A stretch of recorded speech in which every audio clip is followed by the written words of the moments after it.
Welcome to Watch Symposium. I'm Austin, and this is yet another custom video for Sydney. Now, he's asking a lot of random questions about pre-ceramic watches, and in another video, I answered some questions about the usability of these watches.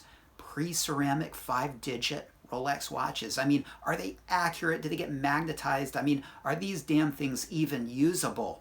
Well, check out the link in the description if you want to see that video. But in this video, he's going in a different direction in terms of his questions, and that's about the cost and the value and basically the worth of these watches. So he writes, could you please share your thoughts on the current prices of steel sports watches? Current prices, they've been going up. They're probably going to go up in the future. And if I had to choose a price to throw out, it would be $10,000, all right? Whether you're talking about an Explorer 2, a GMT, a date sub, a no date sub. I mean, prices hover around 10 grand. And if you've got 10 grand, I think there are a lot of options. You might need to put in a little bit more if you want to go for certain models. You can save a little more if you go for other models, you know, Explorer 2 if you want to save a bit. If you want to go for a GMT Master 2, you're going to have to put in a little bit. But back in the day, you could get a good steel professional Rolex watch for around 5. In fact, under 5 when I got into watches. But for a long time there, 5. 5 was sort of the magic number. 5 won't get you squat these days, all right? So 10, all right? So that's basically, I would say, the sort of base price. Do you think they may have reached their peak? Interesting question. All right, I don't think so, all right? I don't think so. And that's because I thought they reached their peak at 5 and then at 7. And then they just kept going up certain models. You know, the GMTs, I thought they reached their peak at 10. And now they're going for like 12, all right? And so, no, I don't think they've reached their peak. I think they will continue to go up unless something happens, all right? He says, I see growing frustration with the company all throughout the watch community, and honestly, I wonder if their prices can actually go up from where they sit currently.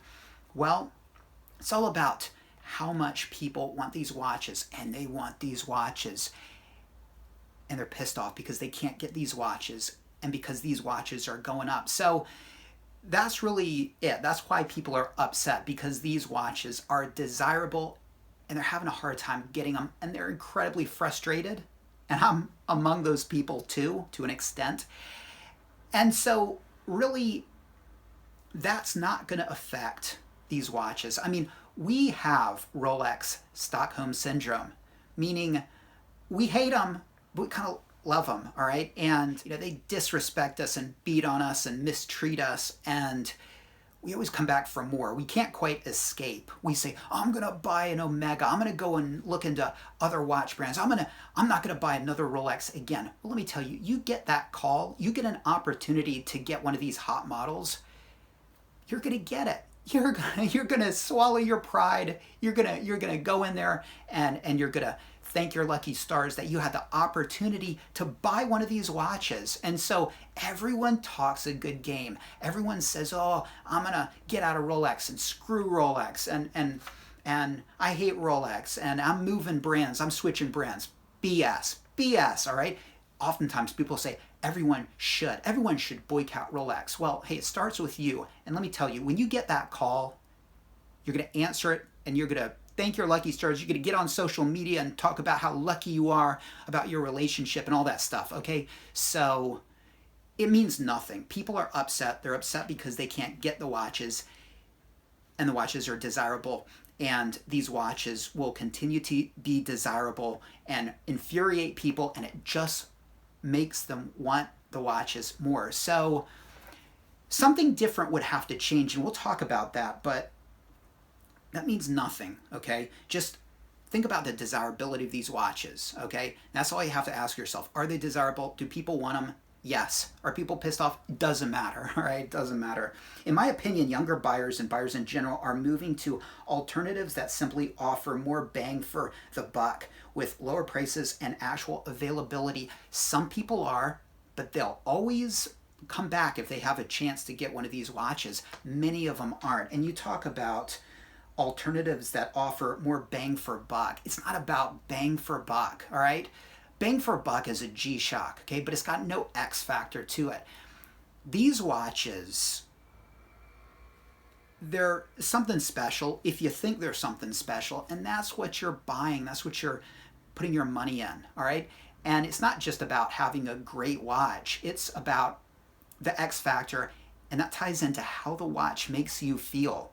I mean, look, anybody with a Rolex watch will tell you 90% of it is just looking down and not having the accurate time. That's important. And the watches deliver on that, believe me. Or having a wearable watch, they deliver in that department too. But looking down just gives you a buzz. It's the feeling of accomplishment and having something special and desirable that you appreciate. Having this little object that is a part of the rich Rolex story and history and all of the things that come with that, that's what you're paying for. That's what you want. Nothing else is going to give you that, all right? If Rolex floats your boat, nothing else will, okay?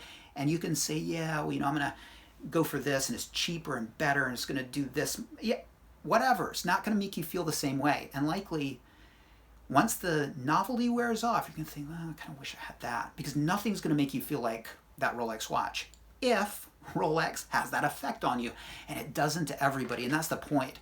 I feel about Omega watches the way many feel about Rolex watches. I like Omega watches. I appreciate them. I know they're good watches, but they just don't do something, okay? And Rolex does that for me, does it for a lot of people. And some people look at Rolex and they think, man, I mean, you could give me a price on a Submariner for like $2,000. That's $2,000 I could use to buy this over there that I really want. Well, those people just haven't been, they haven't drunk the Rolex Kool-Aid, as I put it sometimes.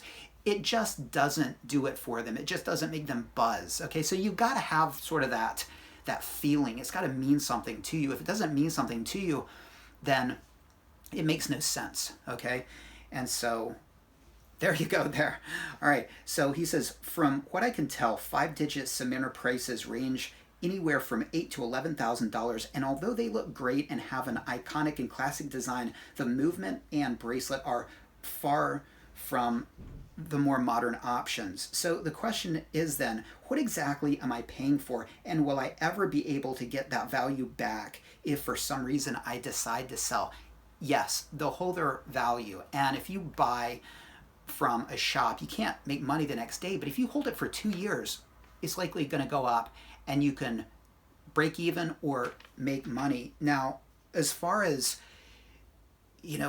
comparing them to modern pieces, look, if you compare the clasps and the bracelets, I mean, look, people do that all the time and denigrate the pre-ceramics unfairly. I think they're fantastic. The bracelets are light, they're comfortable, they work, there's no problem, all right? They don't pinch hair or your skin or anything else like that. I mean, they're very nice, but of course, comparison is the thief of happiness. So if you walk around comparing, your pre-ceramic clasp to all the modern offerings, yeah, you're going to find things that are lacking. It's not as shiny. It doesn't have as much punch. It's not as blingy. It doesn't impress people as much at the country club. It doesn't have the blue parachrome springs, so I have to think about magnetization. No, you don't, but you might think you do.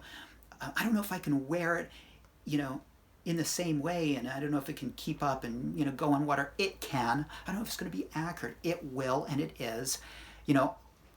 All of these things can come to mind, and what you're buying when you're buying pre-ceramic watches is the aesthetics, okay? And you'll like the aesthetics of this tool watch, and so if you have a problem with that, don't go that route, okay? If you want a tool watch, get a pre-ceramic, or a tool-looking watch, I should say.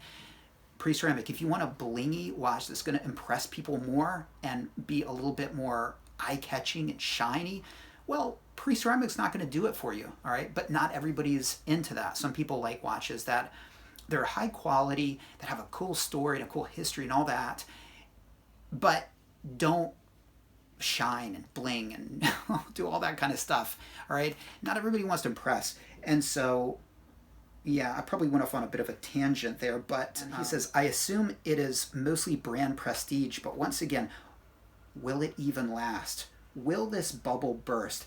This is all very interesting speculation, and I suppose that if people are willing to pay almost double retail price, why would Rolex make any significant improvements? I suppose they have made some improvements to the steel line, but I just don't find the ceramic subs and GMTs very attractive. And I agree with your previous videos about whales and overpayers, especially since I don't have those kind of resources and I don't agree with those tactics. If you were me and shopping for your first 5-digit, would you pay over $10,000? If so, please make your case for me. Look, you got to ask yourself, does Rolex make you buzz? If so, ask yourself, does it make you buzz to the 10 of spending $10,000 on one? If the answer is yes, get it. If it doesn't, don't. You got to ask yourself, and it's only something you can answer, is there sort of any X factor with a Rolex watch, all right? And I can't answer that question for you, all right? Is it worth $10,000 to me? Yeah, absolutely. I mean, if something happened to all my watches tomorrow and I had to start over, I'd start over, all right? And I would pay 10 plus grand for these watches, okay? And the thing is, these are watches that last essentially forever. And so if you think about the fact that you're going to use it for 30 years, 10,000 is really not that much. I mean, to get a watch to last you the rest of your life, a good watch, a Rolex watch that you can pass down to your heirs, I mean, 10,000, in my opinion, is actually a steal, right? But a lot of people would say, no, I mean, they're overpriced. You can get more bang for your buck with Omega or something like that, okay? So again, a lot of it's how these watches make you feel. And, if you want to just put that aside and say, are you going to keep having your money? Yes. Okay. And will these continue to go up? And that's the eternal question. Is it a bubble? Now, I don't believe it's a bubble in the same way as most bubbles are. Okay. Rolex controls everything. And so are they going to start pumping the watches out? No, they're never going to do that. Okay. So they're always going to be playing these games. It's better for them. Okay. And so they're never going to flood the market. And so this bubble is never going to pop. Okay. Now, could something happen? Could these watches, tank? I suppose they could. What would it take? That's the question you need to ask yourself. And in my mind, the only thing that could make these watches tank is if they became unfashionable, uncool. Nobody really wanted to wear them anymore. It's not whether they start making too many of these watches. That's not going to happen, all right? They're smarter than that. What it's about is waking up one day and these watches aren't cool anymore. Nobody's buying them. And they've become the next Panerai or the next Frank Mueller. Okay, is that likely to happen? I don't think so, because these watches aren't trendy in the same way those watch brands were. These are more like eternal cool Levi jeans items, all right? But could it happen? Maybe, all right? Do you have to worry about that anytime soon? No. So if you want a 16610, now's the time to get it. Actually, yesterday was the time to get it, but prices will probably go up, and you got to ask yourself, does it make me buzz? Am I going to be happy when my 10,000 is gone and I have this Rolex watch? And as far as it retaining its value, it will. And in 5 years, that watch you bought for 10,000 will probably be going for more unless something happens, all right? What could happen, guys? Could we wake up and these watches become totally unfashionable, uncool?